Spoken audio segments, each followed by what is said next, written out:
Quiero enfocarme en Juan capítulo 17, versículos 6 al 8, pero vamos a leer desde el versículo 1, por favor.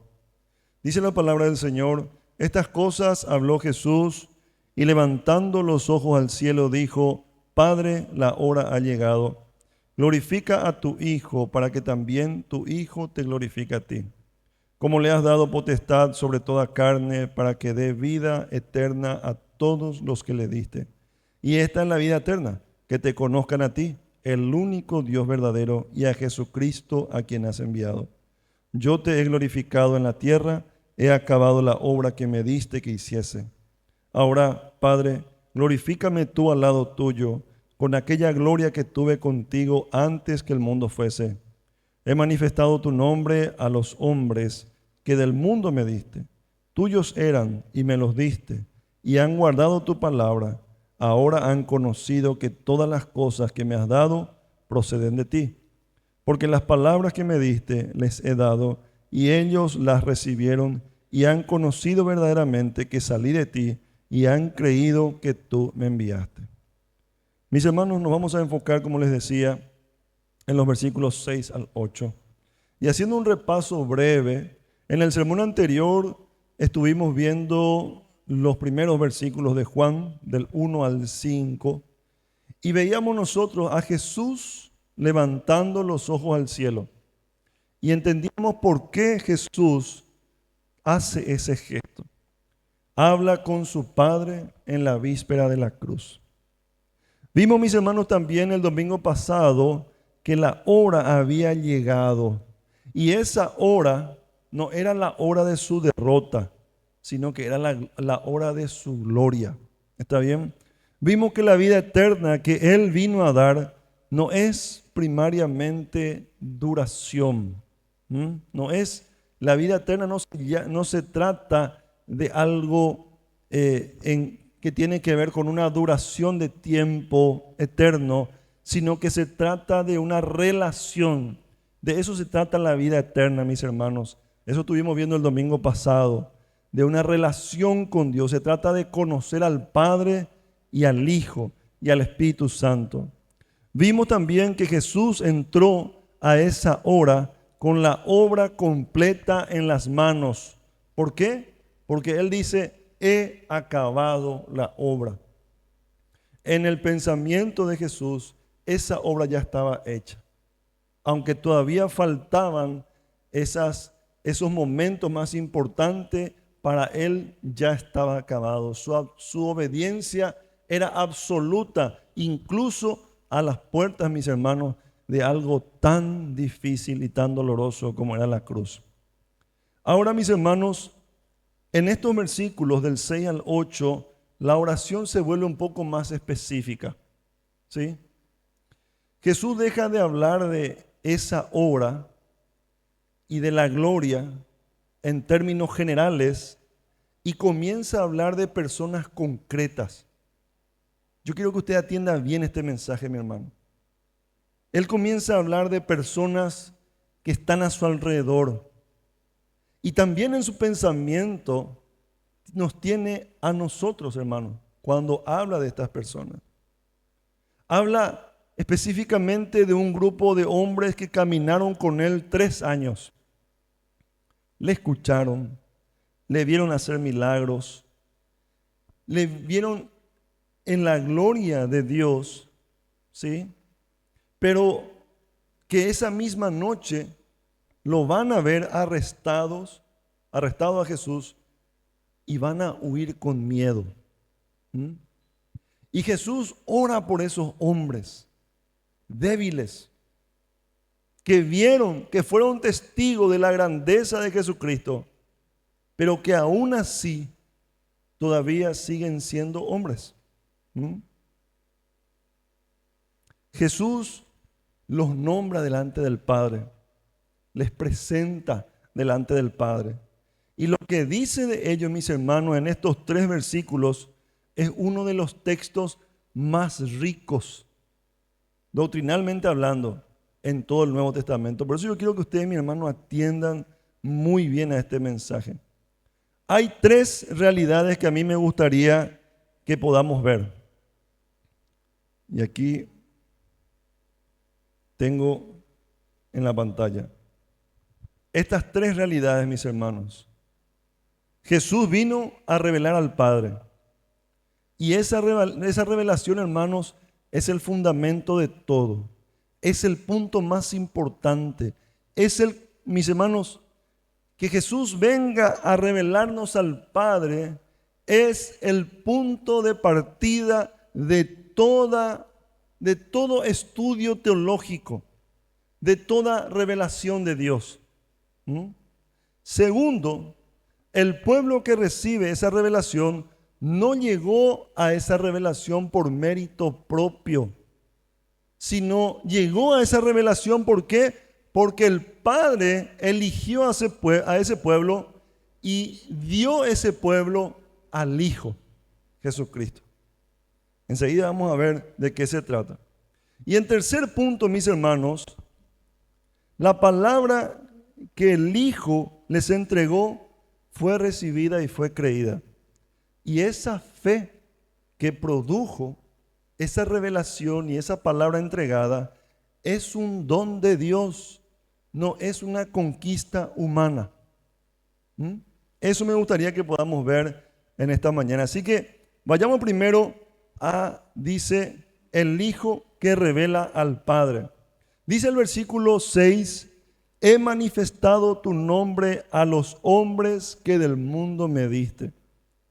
Mis hermanos, la primera cosa que Jesús le dice al Padre sobre su ministerio terrenal no es hice milagros, ni prediqué el reino, ni tampoco dice reuní seguidores para tu reino. La primera cosa que Jesús dice es he manifestado tu nombre. Y a veces leemos, mi hermano, esta parte y pasamos de largo porque no entendemos muy bien de qué se trata. Me gustaría, mi hermano, explicarle de qué se trata, qué está diciendo Jesús, cuáles son las implicancias de esta frase. Esta, mi hermano, es la descripción que el propio Jesús hace de su obra. El resumen de lo que Jesús vino a hacer en este mundo. He manifestado tu nombre. Para entender bien, necesitamos saber qué significa manifestar el nombre de Dios. En el mundo bíblico, en el mundo antiguo, donde se desarrolla todo lo que es el relato bíblico, el nombre, mi hermano, no era una etiqueta. No como ahora se ponen los nombres, ¿verdad? Hoy se ponen los nombres por los que están de moda. Brian, Kimberly.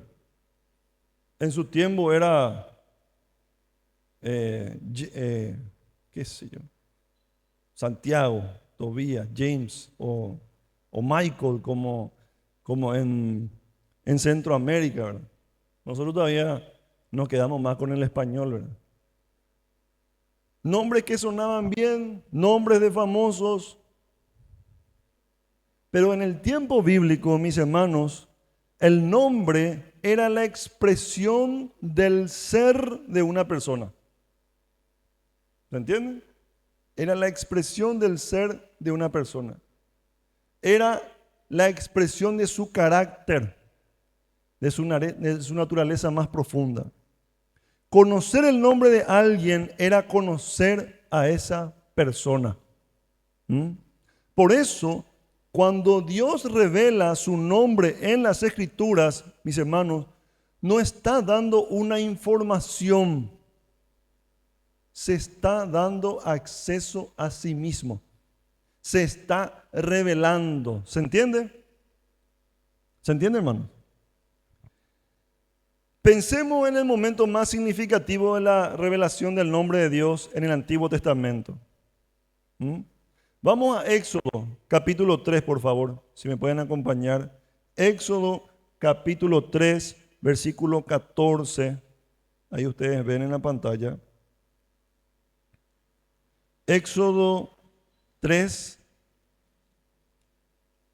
versículo 14. Y respondió Dios a Moisés, ¿qué le respondió? Yo soy el que soy. Y cuando leemos esto, mi hermano, nos confundimos más todavía.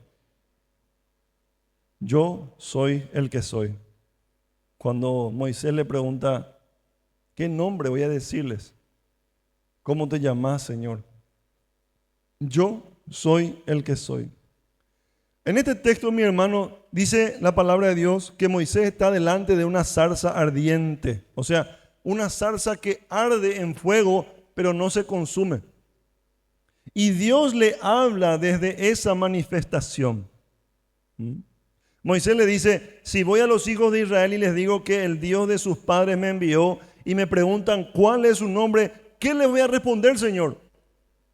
Y Dios le dice, yo soy el que soy. Mis hermanos, este no es un título ceremonial, por decirlo de alguna manera, sino que es una declaración y es una declaración más profunda, mi hermano, que puede hacer Dios. Es un ser eterno, es autoexistente, está diciendo. Yo soy el que existe por sí mismo, el que siempre ha sido, el que siempre será, el que no depende de nada ni de nadie para ser lo que es. Eso significa, mi hermano, yo soy el que soy.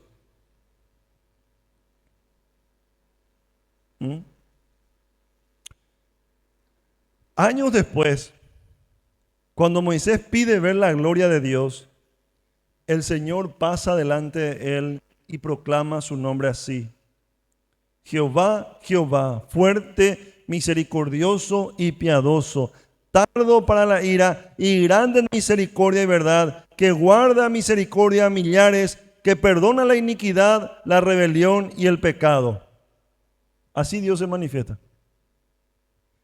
¿Qué está haciendo Dios? Dios está hablando de sí mismo. Dios está revelando delante de Moisés, delante de su pueblo. Yo soy así. Ese es mi nombre. No nos quedemos solamente con Jehová, con Yahvé, con Adonai. ¿No? El nombre de Jehová, mis hermanos, repito, revela su carácter. Revelar el nombre es revelar quién es Dios en su ser más íntimo. Por eso Jesús dice, he manifestado tu nombre. Jesús ha revelado lo más íntimo del ser de Dios a la humanidad. Cuando Jesús dice, he manifestado tu nombre, está diciendo que su ministerio entero fue la revelación del carácter y del ser del Padre. Ese es el resumen de lo que Cristo vino a hacer en este mundo, hermano. Y no reveló solamente con palabras, lo reveló con su vida misma, con su misericordia hacia los leprosos, con su autoridad sobre la muerte, con su paciencia con los débiles, con su santidad ante los hipócritas, con su amor, hermano, que llegó hasta la cruz. Miren lo que dice Juan capítulo 1, versículo 18. Busquen por favor y marquen este versículo. Juan capítulo 1, versículo 18. ¿Qué dice la palabra del Señor? A Dios nadie le vio jamás. El unigénito Hijo que está en el seno del Padre, Él le ha dado a conocer, hermanos. El unigénito Hijo que está, dice, en el seno, en el centro, en el núcleo, en la médula. Por eso hablamos de la Trinidad, hermanos. Porque Padre, Hijo y Espíritu Santo, tres personas, cada uno en el seno. Ese es nuestro Dios. El Hijo que está en el centro del Padre, en el interior, en el punto más íntimo, Él nos ha dado a conocer. ¿Mm? ¿Qué dice Hebreos capítulo 1, versículo 1 al 2? Vamos a buscar, hermanos. Hebreos 1, 1 al 2.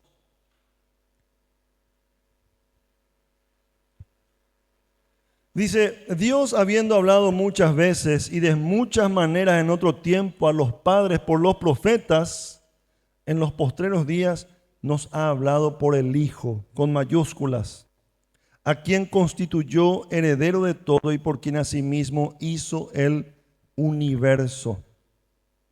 Mis hermanos, esto nos enseña algo fundamental sobre cómo Dios decide ser conocido. ¿Cómo Dios decide ser conocido?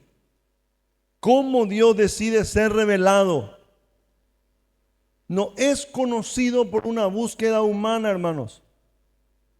Escúchame bien. Dios no se reveló a la humanidad porque el ser humano le haya buscado.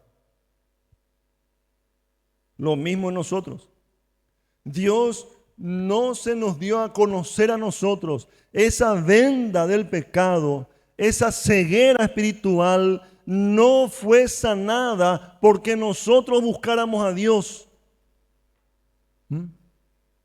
sino porque Dios nos buscó a nosotros. Dios no es conocido porque alguien sea suficientemente inteligente o suficientemente devoto o suficientemente filósofo. Dios, mi hermano, es conocido porque Él toma la iniciativa de revelarse. Esa es, mis hermanos, la enseñanza de la revelación especial. Les presento la doctrina de la revelación especial. ¿Qué dice? Dios habla, Dios se muestra, Dios envía a su Hijo. Y esa iniciativa divina, ahí es donde está el único fundamento posible del conocimiento de Dios. No hay otra manera, hermano. No hay otra manera. El ser humano que busca a Dios, escúcheme bien lo que le voy a decir, mi hermano, esto es súper importante. El ser humano que busca a Dios por su propio camino termina construyendo un ídolo. Y es cierto, hermano, es el vacío de la humanidad. Si usted registra la historia de la humanidad, va a ver de que el ser humano, por más de que no lo reconozca, busca a Dios a su manera, en maneras equivocadas, en lugares equivocados. Hermanos queridos, nos hemos construido muchos ídolos. ¿Qué es un ídolo? Es una imagen de Dios hecha a nuestra medida. Es una imagen que confirma nuestros deseos, nuestros caprichos y en ningún momento desafía nuestro pecado. Es una imagen a nuestra medida, a nuestro gusto. Pero mis hermanos, el Dios verdadero no es encontrado. El Dios verdadero se revela. Y su revelación definitiva, su revelación personal es Jesucristo. No es una idea, no es un concepto, es una persona. Jesucristo, hermanos. En Él fue revelado. Ahora, hablemos acerca del pueblo. Ese pueblo que fue elegido, que conoce a Dios y que guarda su palabra. Vamos a ver el versículo 6 y 7. Dice, a los hombres que del mundo me diste, tuyos eran y me los diste. Y han guardado tu palabra. Ahora han conocido, ¿sí? Ahora han conocido que todas las cosas que me has dado, ¿qué dice? Proceden de ti. Ese pueblo está siendo mencionado aquí por el Señor. Hermanos, Jesús acaba de decir que Él manifestó al Padre, pero ahora está especificando a quienes manifestó. su nombre. ¿Mm? ¿Qué dice? A los hombres que del mundo me diste. Entendemos nosotros que estos hombres fueron quitados de algún lugar, de algún destino. ¿Mm? Mis hermanos, esta es una de las frases más cargadas doctrinalmente de todo el capítulo. Por eso yo les pido a mi hermano que tengan mucha atención. Dice, del mundo me diste. ¿Mm? El mundo, hermanos, en el Evangelio de Juan, no es simplemente la creación física. Cuando Juan habla del mundo, está hablando de la humanidad en su conjunto. Esa humanidad que está alejada de Dios. Esa humanidad que se opone a la luz de Dios. Eso ustedes pueden ver en Juan capítulo 1, versículo 10, en Juan capítulo 3, versículo 19. Y dice la palabra de Dios que de ese mundo, el Padre Celestial tomó a ciertos hombres y por supuesto mujeres y se los dio al Hijo. Entiendan muy bien, mi hermanos, síganme bien el hilo para que no se confundan. De ese mundo Él toma hombres y mujeres y se los da al Hijo, dice. O sea que los discípulos que en ese momento estaban siguiendo a Jesús, la iniciativa de seguir a Jesús no fue de ellos. No fue que ellos buscaron a Jesús y lo encontraron por su propia determinación. Es más, algunos de ellos esperaban al Mesías. Sabían que el Mesías iba a venir en algún momento, pero cuando vieron a Jesús, no le siguieron porque vieron, sino porque el Señor les dice, ¿qué le dijo, hermano? Sígueme. Fue el Padre Celestial quien les dio esas personas al Hijo. Y esto, mi hermano, Jesús repite una y otra vez en el capítulo. Miren por favor en el libro de Juan. Ya lo dijo antes. Busque por favor Juan capítulo 6, versículo 37. Juan 6, 37. Busque por favor lo que dice.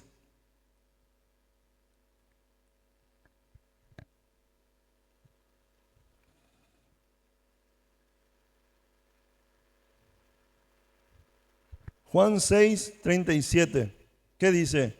Todo lo que el Padre me da, vendrá a mí. Y al que a mí viene, no le echo fuera. ¿Qué dice? Todo lo que el Padre me da.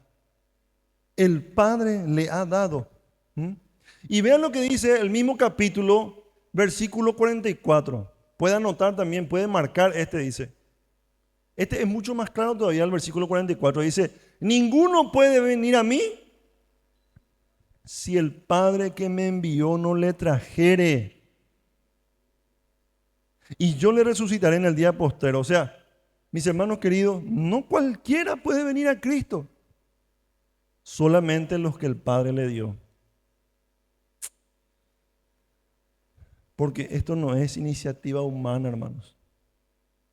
Esto es plan y ejecución solamente de Dios.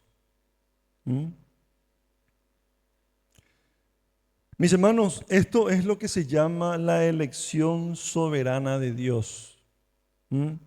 Guárdese eso en la cabeza. La elección soberana de Dios. Miren lo que dice Efesios capítulo 1, versículo 4. Hoy vamos a usar bastante nuestra Biblia, mi hermano. Efesios 1, 4. Que dice, según nos escogió en Él. ¿En quién? En Cristo. ¿Y qué dice la siguiente frase? Antes de la fundación del mundo, para que fuésemos santos y sin mancha delante de Él. Antes de la fundación del mundo, hermano. Como a Jacob, dice Romanos, a Jacob Dios eligió antes de nacer, antes de que Jacob cometa un pecado, antes de que Jacob crea en Dios, antes de la fundación del mundo, eligió a Jacob. A sus seguidores también la misma cosa. Mi hermano, antes de que usted nazca, antes de que usted cometa un pecado, antes de que usted crea en Dios, Dios ya le eligió. O sea que no es por mérito tuyo. No es por las cosas buenas que hiciste o por las cosas malas, sino porque es por la elección soberana de Dios. No es que después de ver tu fe, no como respuesta a tu búsqueda a Dios, sino antes de que el mundo fuese.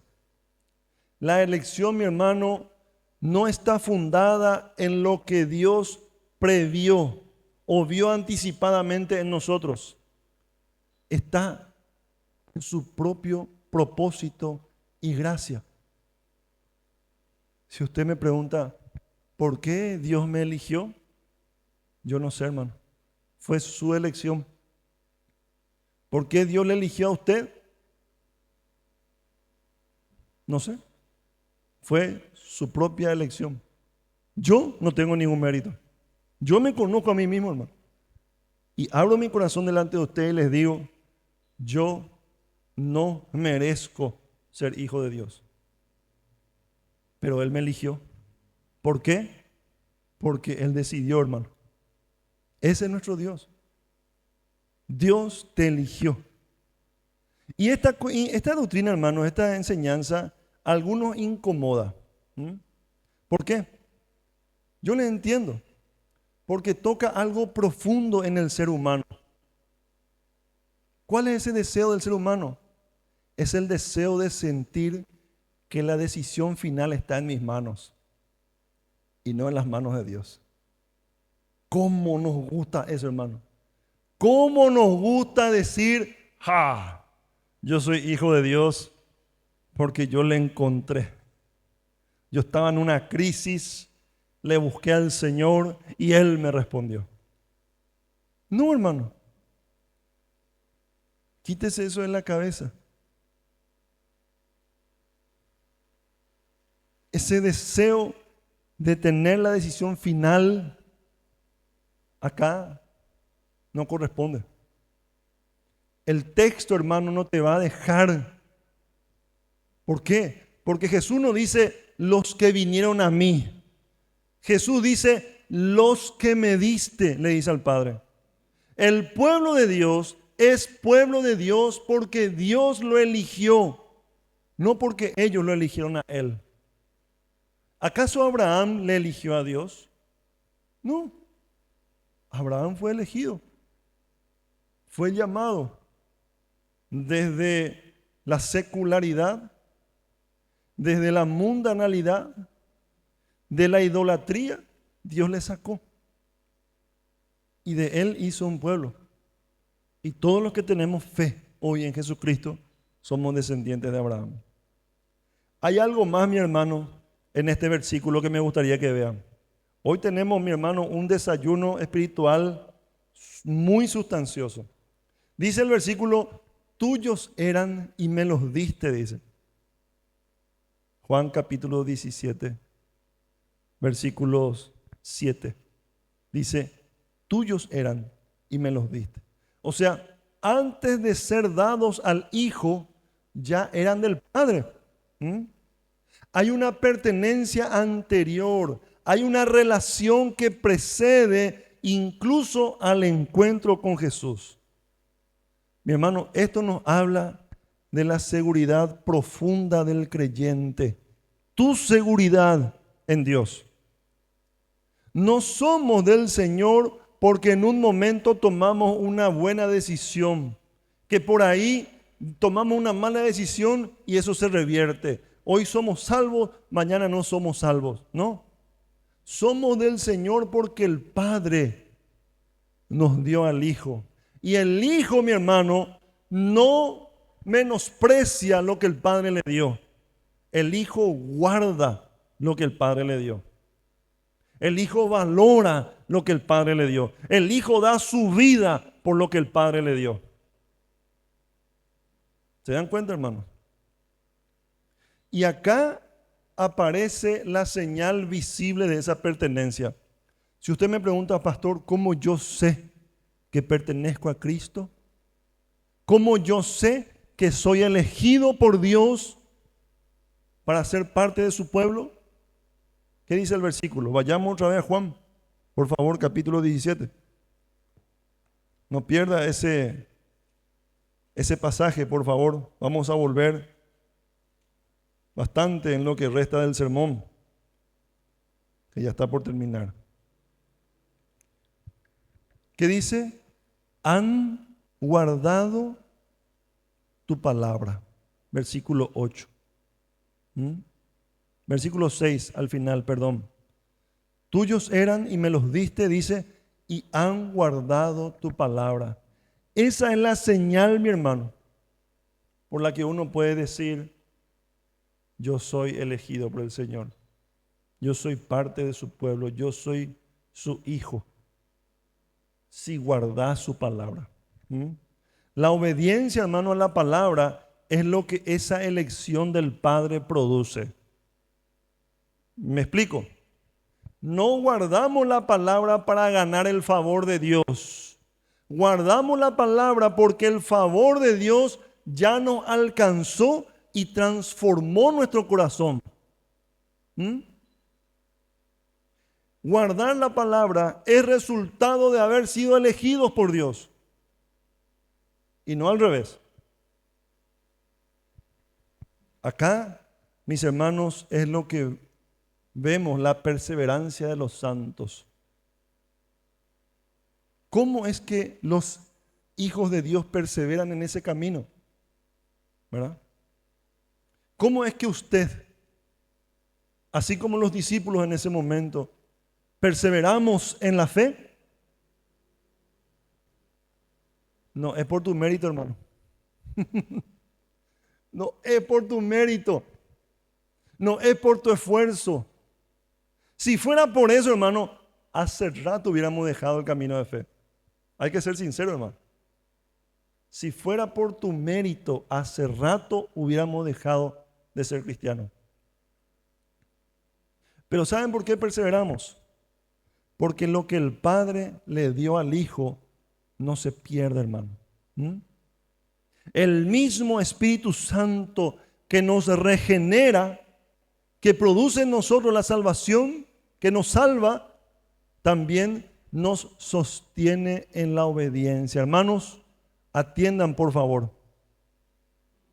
El mismo Espíritu que nos salva, o sea, ni tu salvación, ni tu perseverancia en la salvación es mérito tuyo. Todo es por la obra y gracia de nuestro Señor. Vayamos al Antiguo Testamento. Jeremías capítulo 1, versículo 5, por favor.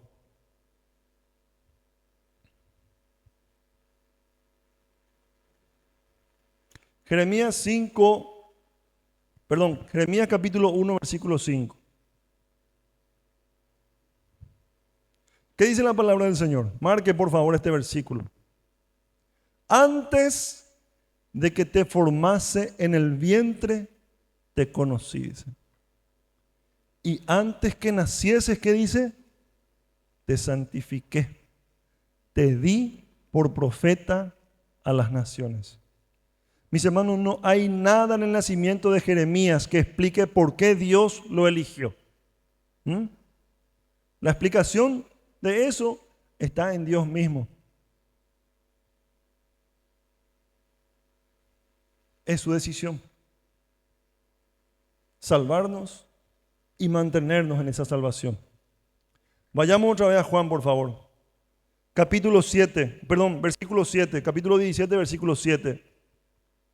Dice, ahora han conocido que todas las cosas que me has dado proceden de ti. Los verdaderos discípulos del Señor, mi hermano, han llegado a conocer algo que no es evidente para el ojo natural. Eso estamos claros. Todo lo que Jesús es y hace viene del Padre Celestial. El Hijo y el Padre son uno en propósito y también en ser.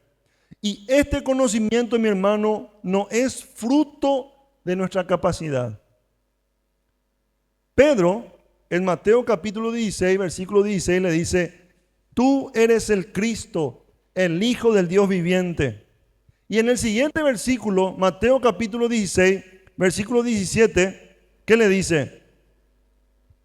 No te lo reveló carne ni sangre, sino mi Padre que está en los cielos. ¿Se dan cuenta, hermano? Pedro manifiesta un conocimiento que él tiene. ¿Y qué le dice el Señor? Eso vos no aprendiste en la escuela. Eso vos no aprendiste en la universidad. Eso vos no aprendiste de carne o sangre. Eso no salió de tu naturaleza. Eso fue revelado, dice, por mi Padre que está en los cielos. Esa no es una conclusión intelectual, hermano. Es una revelación divina.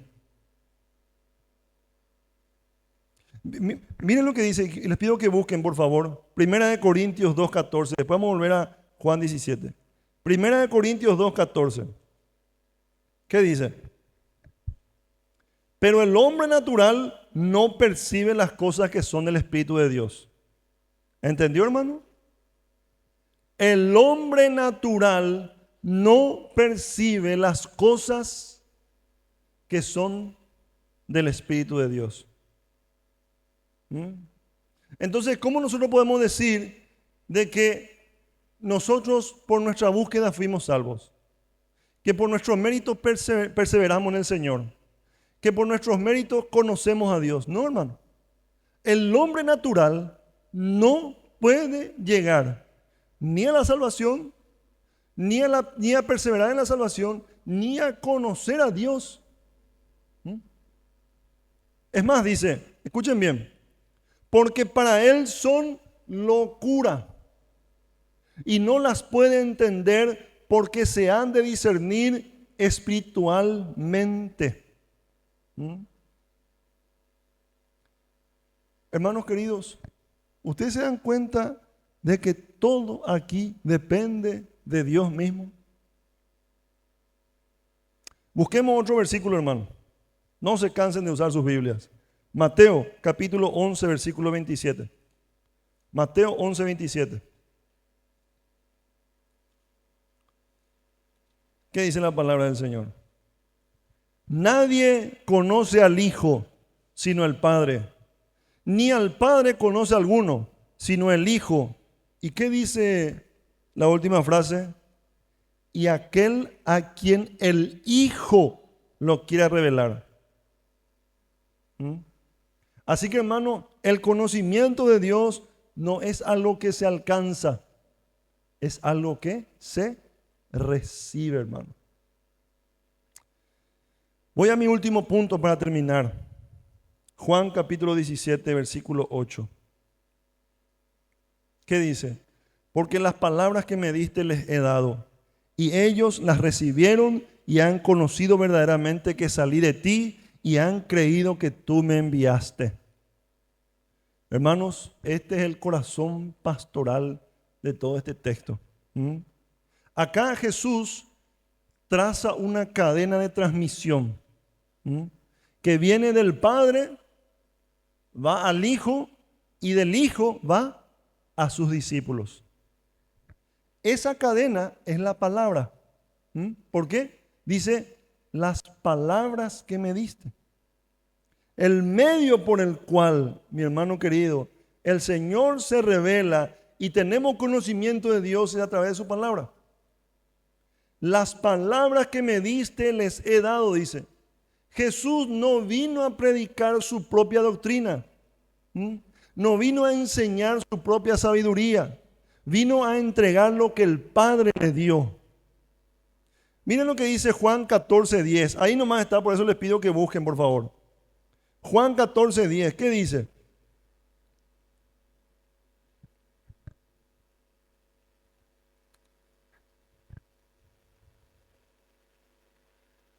Juan 14:10. ¿No crees que yo soy en el Padre y el Padre en mí? ¿Qué dice? Las palabras que yo os hablo, no las hablo por mi propia cuenta, sino que el Padre que mora en mí, Él hace las obras. ¿Se dan cuenta, hermanos?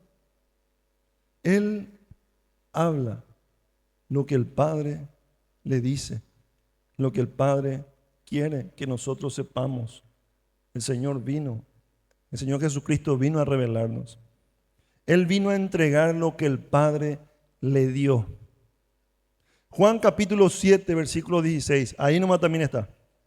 Busquen por favor. Juan 7, 16. Marquen por favor este versículo.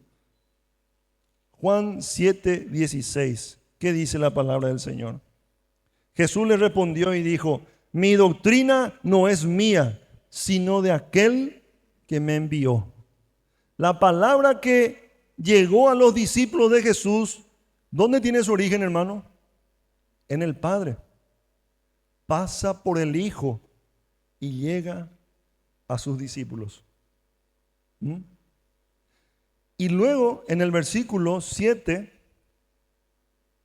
de Juan dice: y ellos las recibieron. Perdón, versículo 8. Las palabras que me diste les he dado, y dice, ellos las recibieron. Recibir en este sentido, mi hermano, no es solamente escuchar la palabra.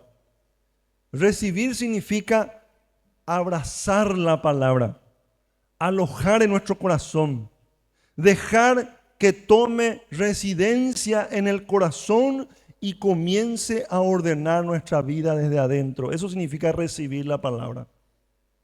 La oposición de rechazar. Ellos han abrazado tu palabra. Ellos han abrazado tu revelación. Ellos han abrazado lo que yo les enseñé. Ellos la hicieron suya, la hicieron parte de su vida, la hicieron el centro de su vida, de su ser, de sus pensamientos, de sus decisiones. Eso significa, mi hermano, recibir. Yo les pregunto, ¿cómo ustedes reciben la palabra del Señor?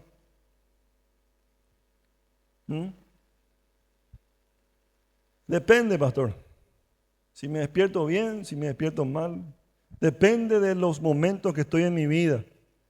La recibo bien o la recibo mal. A veces la abrazo, a veces la suelto. A veces dejo que tome decisiones. A veces yo tomo mis propias decisiones. Me cansa la palabra. ¿Cómo usted está tomando, mi hermano, la palabra de Dios? Porque el Salmo número 1 nos habla de aquel hombre bienaventurado que se deleita en la palabra del Señor y en la palabra del Señor medita de día y de noche, dice.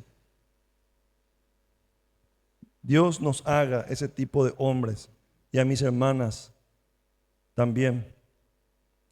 El apóstol Santiago dice en Santiago 1:21: recibid con mansedumbre la palabra implantada, la cual puede salvar vuestras almas, dice. O sea, la palabra no es recibida verdaderamente cuando pasa solamente por los oídos. O sea, entra por un oído y sale por el otro. No. Cuando la palabra es recibida, echa raíz en nuestra vida.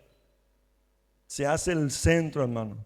Y el fruto de esa recepción, lo que dice Jesús, es doble. Dice, han conocido que salí de ti. Versículo 8, por favor. Ellos la recibieron. Dice, y han conocido verdaderamente que salí de ti y han creído que tú me enviaste. Hermanos, el fruto de haber recibido, si usted me pregunta, pastor, ¿cómo yo sé que recibí de esa manera la palabra del Señor? Que recibí correctamente la palabra del Señor. Es cuando produce conocimiento y fe, que no son lo mismo. Pero en este versículo van juntos. El conocimiento es reconocer quién es Jesús, el enviado del Padre, el que procede de Dios. La fe, mi hermano, es la respuesta que damos a ese conocimiento. Creer que Él fue enviado, confiar en Él, descansar en Él. ¿Se entiende, hermano? No quiero repetir porque quiero ya avanzar bastante. Y aquí, mi hermano, es donde la enseñanza se hace carne. No se queda solamente en un concepto, en una idea, en algo abstracto, sino que se vuelve parte de nuestra vida, de la experiencia diaria. Porque tanto el conocimiento como la fe son las respuestas correctas a haber recibido la palabra correctamente. No son logros del creyente. ¿Qué dice Romanos capítulo 10, versículo 17? Dice, así que la fe es por el oír, y el oír por la palabra de Dios. La fe no viene por ver videos en YouTube. La fe viene por escuchar la palabra de Dios, por oír, por recibir su palabra. La fe no viene porque yo escucho todo el día sermones y sermones y sermones y me voy consumiendo sermones de no sé quién, doctrinas de no sabemos dónde. No, hermano. La fe viene por el oír la palabra de Dios. No por oír cosas que parecen palabra de Dios. Así que, mi hermano, tengan mucho cuidado con eso. La fe, mi hermano, no surge de la voluntad humana que decide creer por su propio poder. La fe surge cuando la palabra de Dios llega al corazón y el Espíritu Santo la hace viva en ese corazón. Por eso Pablo puede decir que la fe misma es don de Dios. ¿Dónde dice eso? Efesios capítulo 2, versículos 8 al 9.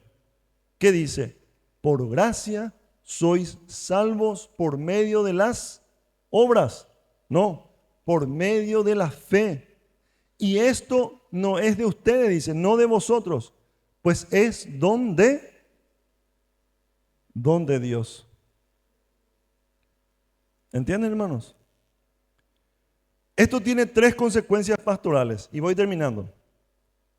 Muy concretas para nosotros. Primero, la palabra es el medio principal por la que nos acercamos a Dios. Usted hoy, elegido por Dios, le fue dado al Hijo. Usted es salvo por Dios, justificado por Dios. Usted hoy está perseverando en la palabra de Dios, perseverando en la fe por la obra de Dios. ¿Cómo usted se acerca a Dios todos los días? Por medio de su palabra. Algunos dicen, lo más importante es la oración. Pero mi hermano, permítanme decirles que si ustedes no conocen la palabra de Dios, no van a orar correctamente.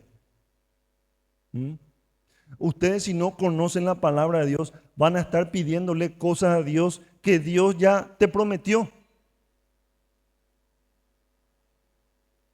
Mi hermano, vas a orar mal, vas a pedir mal. Y aunque el Espíritu Santo va a hacer un trabajo de hacer llegar esas oraciones de una manera agradable a Dios, porque dice la palabra del Señor que el Espíritu Santo hace eso, vos, mi hermano, nunca vas a crecer en la fe. Tus oraciones van a ser superficiales, tus oraciones van a ser materialistas. Por eso, mi hermano, el medio principal por la que nos acercamos a Dios es la palabra de Dios. Si queremos conocer al Padre como Jesús le conocía, el camino es la palabra que el Hijo nos dio. No hay atajo, hermano. Acá no hay videos de YouTube que te hagan hacer crecer más rápido. No, la palabra de Dios. No hay experiencia mística que reemplace la Escritura. Guardate eso, mi hermano, en la cabeza. No hay experiencia mística que reemplace la... No hay entusiasmo emocional que sea sustituto del conocimiento sólido en la palabra. Los discípulos conocieron al Padre porque Jesús les dio las palabras del Padre. Nosotros conocemos al Padre porque esas mismas palabras están en nuestras manos, hermano. Las Escrituras. Por eso, hermano, si usted quiere conocer a Dios, vaya a su palabra. La segunda cosa es igualmente importante. Guardar la palabra es la señal más clara de que la hemos recibido de verdad. ¿Mm? Guardar. Jesús dijo en el versículo 6, han guardado tu palabra. No dijo que han estudiado, la han debatido. No dijo han admirado tu palabra. ¿Qué dice? Guardaron. ¿Qué significa guardar? Obedecer. Dejaron que ordenara su vida. Hay una diferencia, hermano, entre conocer la palabra y guardar la palabra.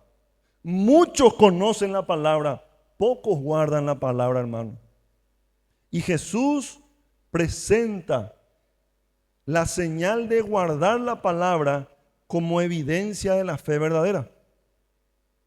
Así que, queridos hermanos, por favor, entienda esto. La tercera consecuencia dice, si la fe es un don, entonces no es una conquista humana. Ningún creyente tiene de qué gloriarse ante Dios, pero tampoco hay de qué desesperarse. Usted no puede decir, yo he encontrado a Dios, ¿no? Ni tampoco puede decir, ay Señor, yo no encuentro a Dios. ¿Entienden? Si creer fuera un logro humano, entonces el que cree podría enorgullecerse. Y el que lucha por creer podría también desesperarse. Pero la fe, mi hermano, la fe es el fruto de la palabra de Dios obrando en el corazón del creyente por el Espíritu Santo. Entonces, si es obra de Dios, el que cree da gracias. Y el que lucha puede pedirle al Señor que haga en él lo que él no puede hacer por su propia fuerza. Hermanos, para terminar, quiero decirles, los discípulos que Jesús presenta delante del Padre en esa oración no son hombres que se ganaron un lugar en su equipo por sus méritos. No, son hombres que fueron dados al Hijo por el Padre. Son hombres que recibieron la palabra que el Hijo les entregó y son hombres que creyeron, no por su propia determinación, sino porque la palabra de Dios y el Espíritu Santo obraron en ellos. Esa es la historia de cada creyente. Esa es tu historia, hermano. Esa es tu historia, esa es mi historia. Esa es la historia de los discípulos verdaderos, estoy hablando, en toda la historia de la iglesia cristiana. Y esa también, mi hermano, es la base sólida para la seguridad del alma del creyente. Amén. Ahí está.